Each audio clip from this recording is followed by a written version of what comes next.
Hi, I'm Dr. M.A. Malik, Assistant Professor of Economics.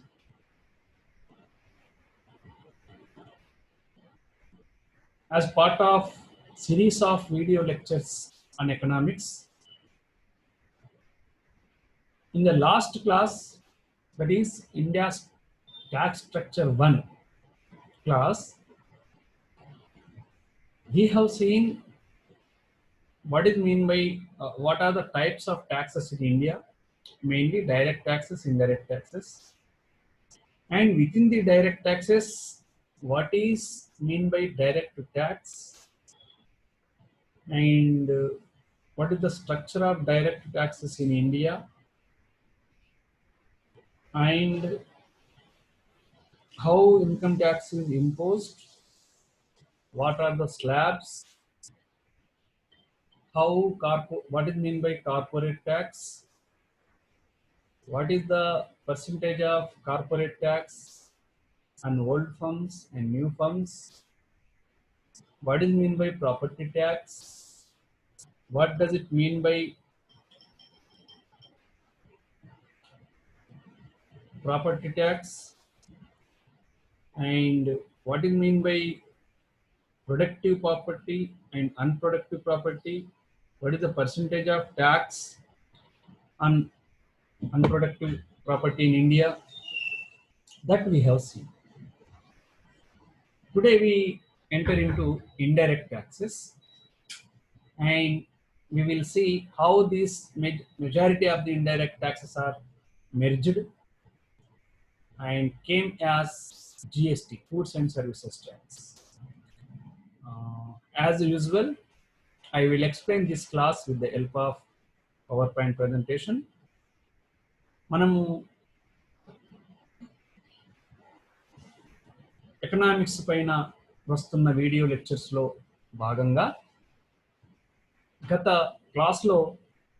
Video లెక్చర్లో భారతదేశంలో పన్నుల వ్యవస్థ 1 ట్యాక్స్ స్ట్రక్చర్ ఇన్ ఇండియా 1 అనే వీడియో లెక్చర్లో పన్నులు ఎన్ని రకాలు, ప్రధానంగా ప్రత్యక్ష పన్నులు, పరోక్ష పన్నులు. ప్రత్యక్ష పన్నులు అంటే ఏమిటి, ప్రత్యక్ష పన్నులలో ఆదాయ పన్ను అంటే ఏమిటి, ఆదాయము వివిధ దశల ఆదాయాలపైన ఎలా విధించబడుతుంది ఆదాయ పన్ను, కార్పొరేట్ పన్ను అంటే ఏమిటి, కార్పొరేట్ పన్ను ఎంత శాతం కొత్త సంస్థలపైన, ఎంత శాతం పాత సంస్థలపైన విధించబడుతుంది, సంపదకు సంబంధించిన పన్ను అంటే ఏమిటి, సంపదలో ఉత్పాదక సంపద, అనుత్పాదక సంపద అంటే ఏమిటి, అనుత్పాదక సంపద పైన పన్నులు ఎలా విధిస్తున్నారు, ఎంత శాతం విధిస్తున్నారు, వీటన్నిటిని మనం గత క్లాస్లో చూసాం. ఈరోజు మనం పరోక్ష పన్నులు అంటే ఏమిటి, ప్రధానమైన పరోక్ష పన్నులన్నింటినీ కలిపి వస్తు మరియు సేవల పన్నును తెచ్చారు. ఆ వస్తు సేవల పన్ను ఏమిటి అనే అంశాన్ని మనం ఈరోజు పవర్ పాయింట్ ప్రెజెంటేషన్ ద్వారా మీకు ఇది వివరిస్తాను. Let me share your screen.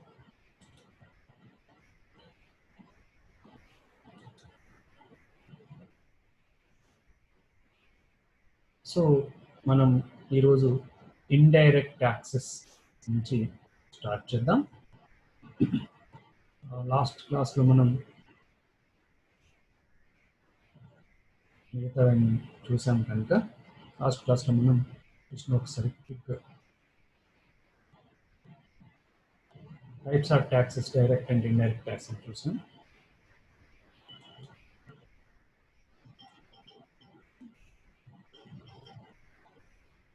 తర్వాత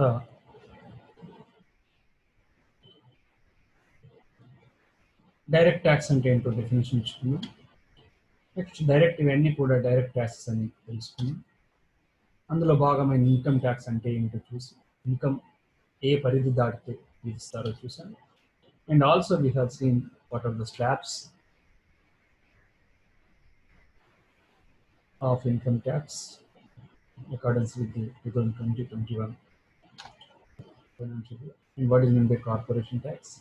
How much percentage is there now? And how it differs with the new to old funds?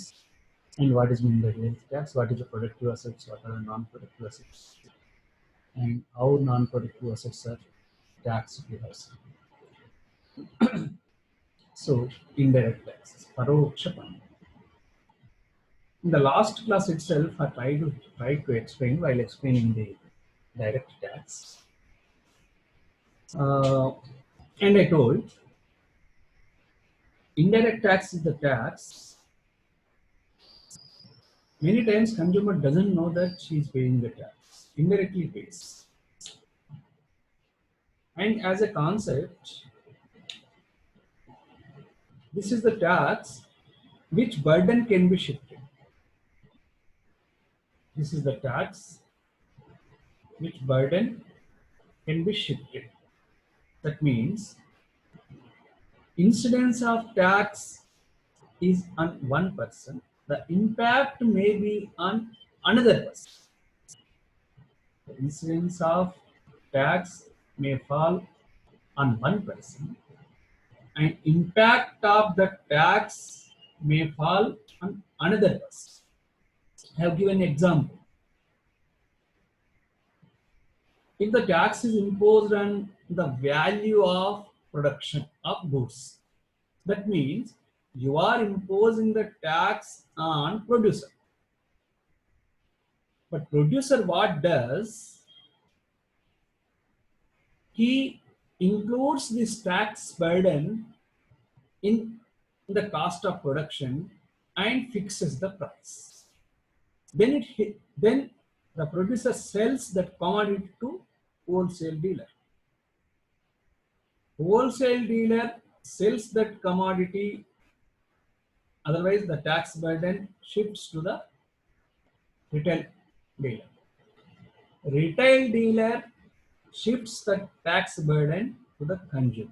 So ultimately, the person who consumes the commodity will pay the tax. So tax is imposed on producer, but tax is paid by consumer. So the first one is called incidence, the initial burden, and the ultimate burden is called impact. So incidence is on one person and impact is on another person. Consumer may not know he's paying tax, but he pays the tax. That is indirect tax. There is a chance to shift the burden of the tax. పోయిన తరగతిలోనే నేను వివరించే ప్రయత్నం చేశాను. పరోక్ష పన్ను అంటే ఆరంభ భారం, పన్ను యొక్క ఆరంభ భారము ఒకరిపైన, అంతిమ భారం మరొకరిపైన పడుతుంది. ఆరంభ భారము ఒకరిపైన, అంతిమ భారము మరొకరిపైన పడే పన్నునే పరోక్ష పన్ను అంటారు.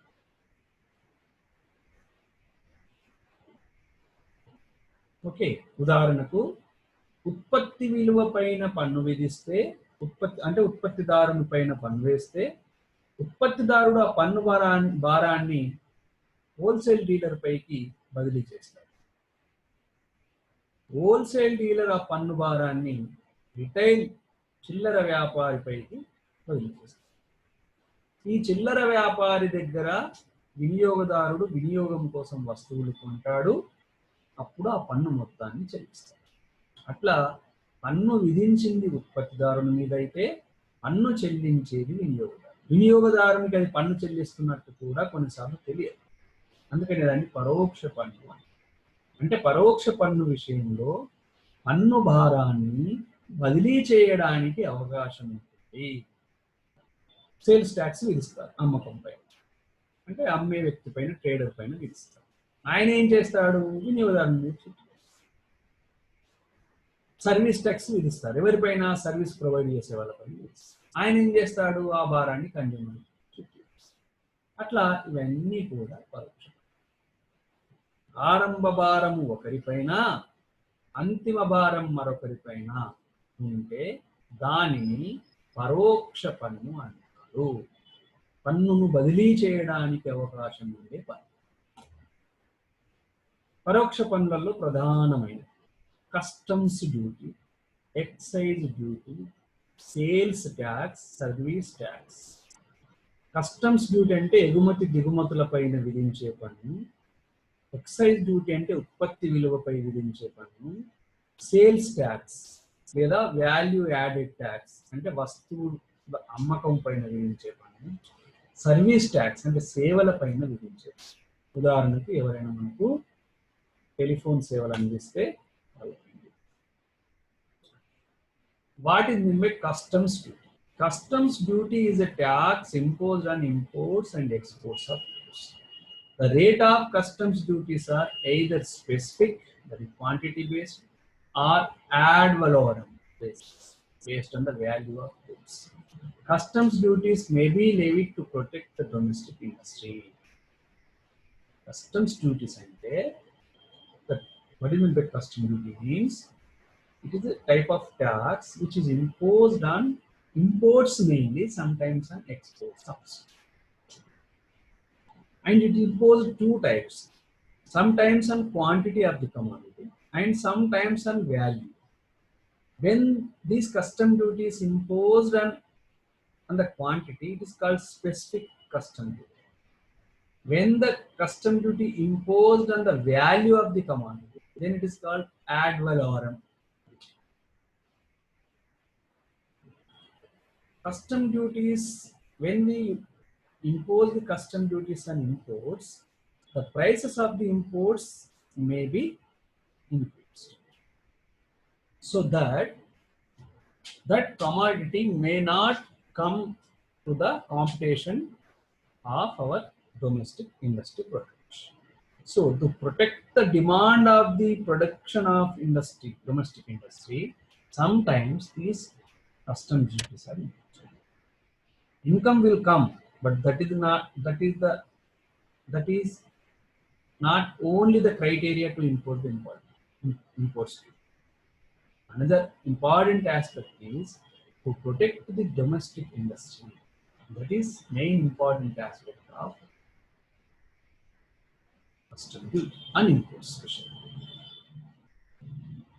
Custom duty ni తెలుగులో ఎగుమతి దిగుమతి సుంకాలు అంటారు. ప్రధానంగా దిగుమతులపైన ఈ సుంకాలను విధిస్తారు. రెండు రకాలు విధించవచ్చు.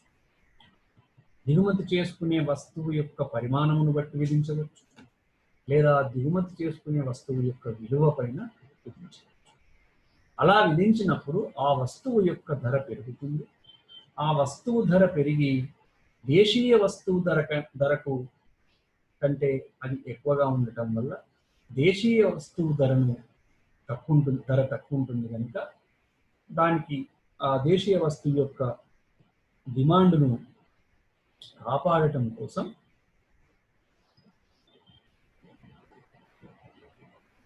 కొన్నిసార్లు దిగుమతి సుంకాలను విధించడం జరుగుతుంది.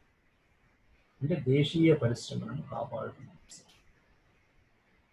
ప్రొటెక్ట్ ద ఇన్ఫాంట్ ఇండస్ట్రీ అంటే దేశంలో ఎదుగుతున్న పరిశ్రమను రక్షించడం కోసం దిగుమతులపైన సుంకాలు విధించడం అనేది జరుగుతుంది. దిగుమతులపైన సుంకం విధిస్తే ఆదాయం వస్తుంది ప్రభుత్వానికి, కానీ అది ఒక్కటి మాత్రమే దానికోసం అదే లక్ష్యంగా విధించారు.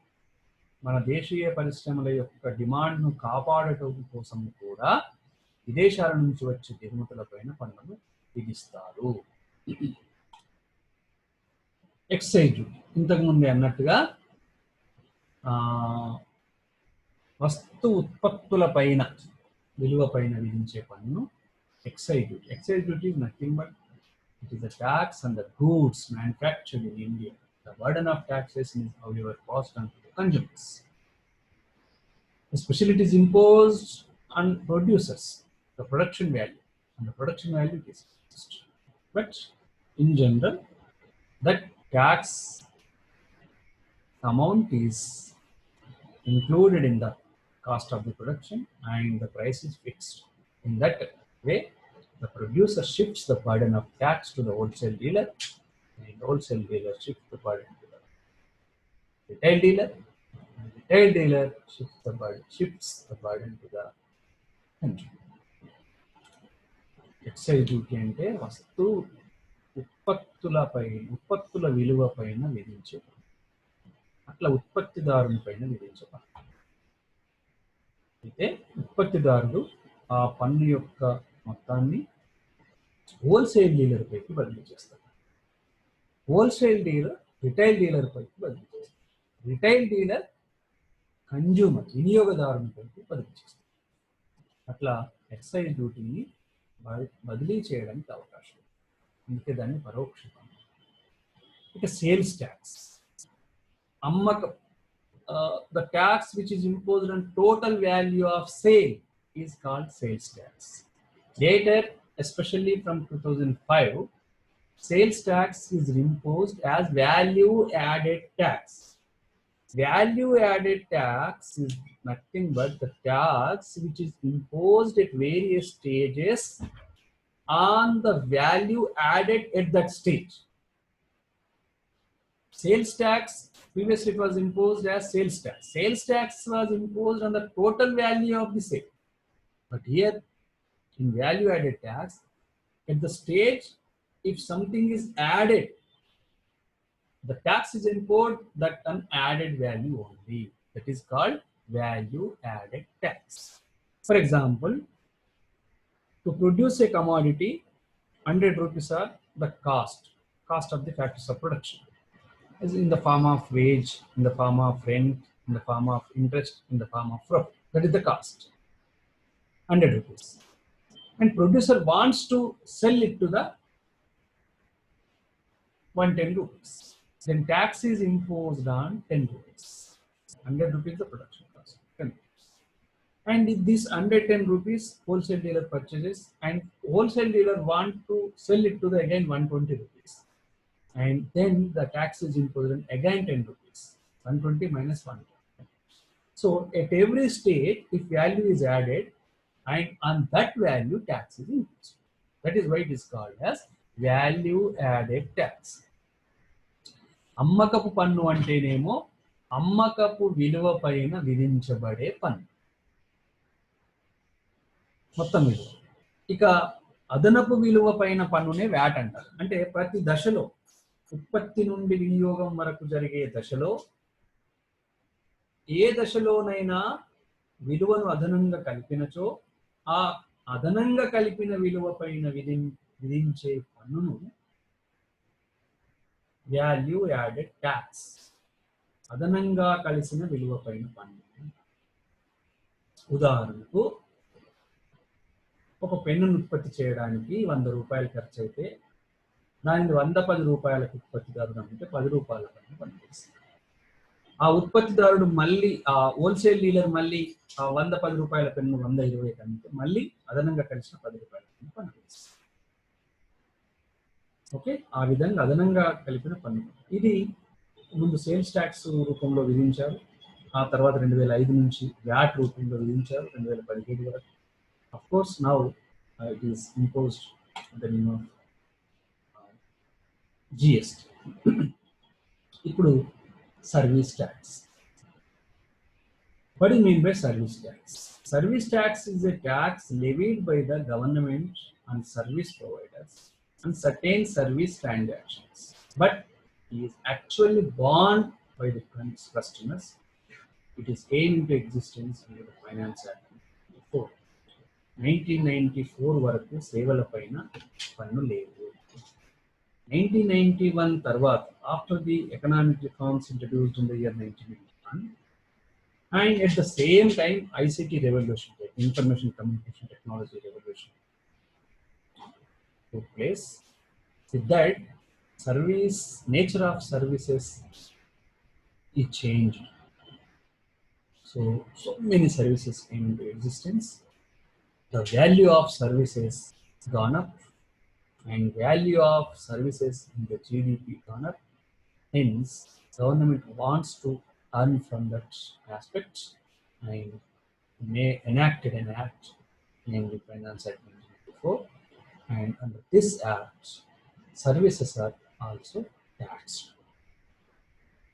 Services, whatever it may be, if it is a transport service, if it is an insurance service, if it is a banking service, if it is a stock service, if it is the education, if it is a health service, any service, if it is the mobile, if it is a broadband, any services tax are imposed.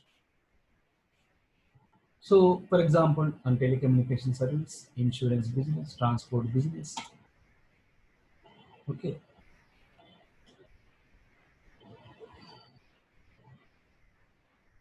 service tax. But what happened? Excise duty, sales tax, or VAT, or service tax.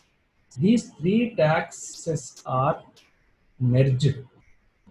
These indirect taxes are merged, and no tax is emerged as goods and services tax.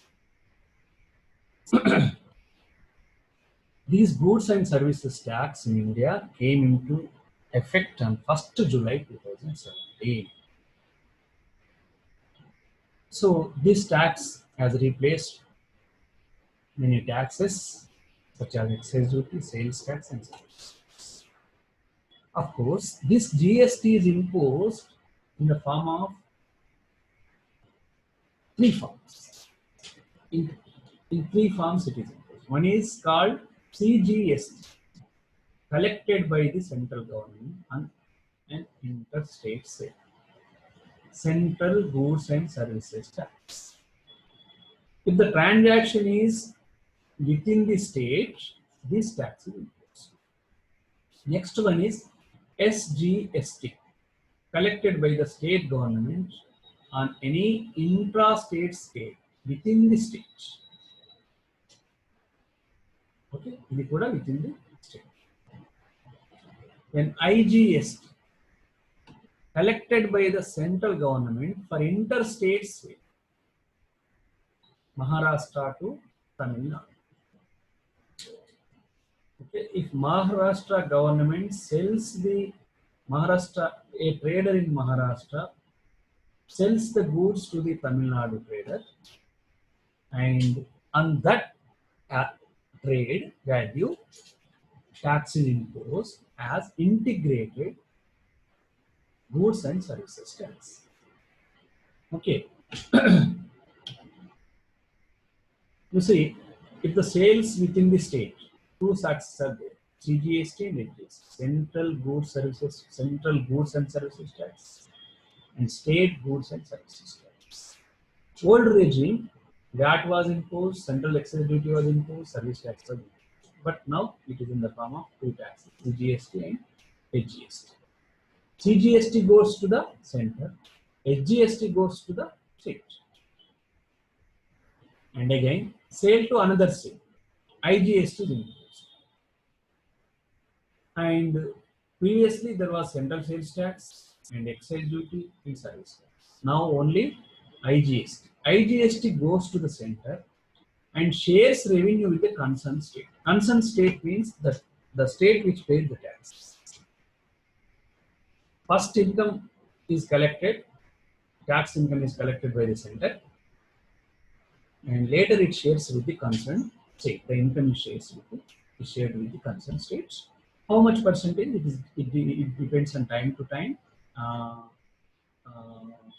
and it is to be distributed accordance with the recommendations of Finance Commission in India, which is set up for every 5 years as per constitutional provision, and that Finance Commission recommends how much is to be shared between the center and state. Integrated goods and services tax illustration. A dealer in Kerala sold goods to a dealer in Punjab on IGST. The dealer has to charge ₹9,000. Go to the central government. Center shares the revenue in the concerned state later. CGST, SGST list. A dealer sells goods to the consumer in Kerala. Worth ₹50,000. The GST rate on the good is 12%. The rate comprises of CGST at 6% and SGST 6%. The dealer has to collect rupees 6,000 as goods in services tax. Then rupees 3,000 will go to the central government, rupees 3,000 will go to the Kerala government. Okay. This is regarding indirect taxes. How many types indirect taxes are there? In how GST came, how GST is imposed in various forms, and what is the percentage. And some goods they have seen the illustrations.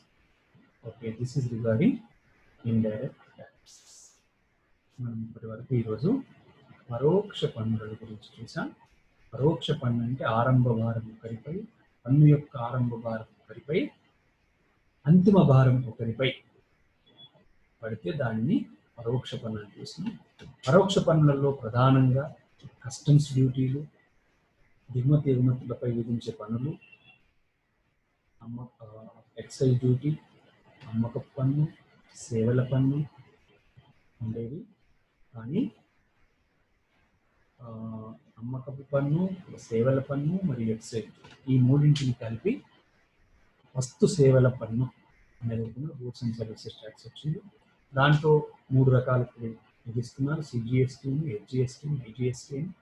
CGST అంటే central government పోతుంది, with in స్టేట్లో అయిన trade పైన. HGST అంటే state government income వస్తుంది with in స్టేట్లో అయితే. ఇది ఒకవేళ ఇంటర్ స్టేట్ అయితే మాత్రం దానిపైన ఐజిఎస్టీ విధిస్తారు. ఆ ఐజిఎస్టీ ట్యాక్స్ ఇన్కమ్ ఏ రాష్ట్రం అయితే పే చేసిందో ట్యాక్స్ను ఆ రాష్ట్రం, ఏ రాష్ట్రం ట్రేడర్ అయితే ట్యాక్స్ పే చేశారో ఆ రాష్ట్రం వస్తువులపైన పన్ను విధిస్తారు. అంటే ఏ రాష్ట్ర ట్రేడర్ అయితే కొనుగోలు చేశారో వస్తువులు ఆ కొనుగోలు పైన పన్ను విధిస్తారు. విధించి ఐజిఎస్టీ రూపంలో విధించి కేంద్రం ముందు ఆదాయాన్ని తీసుకుంటుంది. తర్వాత ఏ రాష్ట్రం నుంచి అయితే ఆ పన్ను వచ్చిందో ఆ రాష్ట్రంకి కేంద్ర ప్రభుత్వం ఆదాయాన్ని పంచుకుంటుంది. ఆ పంచుకోవడం అనేది ప్రతి 5 సంవత్సరాలకు ఒకసారి సెంట్రల్ ఫైనాన్స్ కమిషన్, కేంద్ర ఆర్థిక సమితి ఇచ్చే రికమెండేషన్స్, సిఫార్సుల పైన ఆధారపడి. ఈ విధంగా మనం లాస్ట్ క్లాస్లో మరి ఈ క్లాస్లో కలిపి మొత్తం ఇండియాలో ఉన్న ట్యాక్స్ స్ట్రక్చర్ ఏంటి అనే దాన్ని మనం చూసాము. Thank you for watching. Thank you. Here next class.